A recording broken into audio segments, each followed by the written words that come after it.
It's not that hard to do smart contracts. Where it gets really hard is when you want to do them right.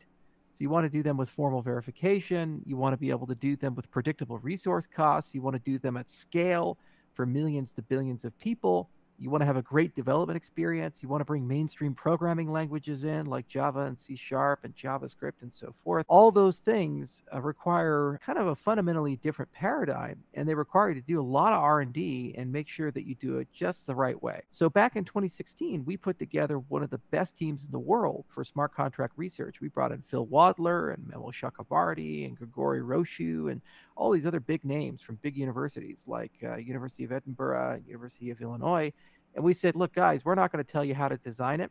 You go follow the science. So here's how Ethereum did it. Here's how smart contracts work in our industry. Here's the old Nick Szabo paper from the 1990s. Read all this stuff and then come back to me with a proposal of how you think it ought to be built. So they did. And they said, you're not going to like it. And I say, why? I say, yeah, well, we can build it better than anybody else, but it'll take 4 years. I said, okay, let's go do that. And basically, for the last 4 years, we've been writing papers, designing a completely new accounting model called Extended UTXO.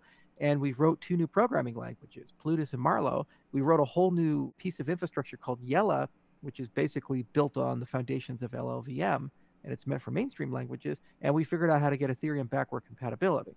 So when Goguen hits, you'll have Plutus and Marlow, and shortly thereafter, we'll have development networks that come in that allow you to compile Solidity code and run Ethereum bytecode.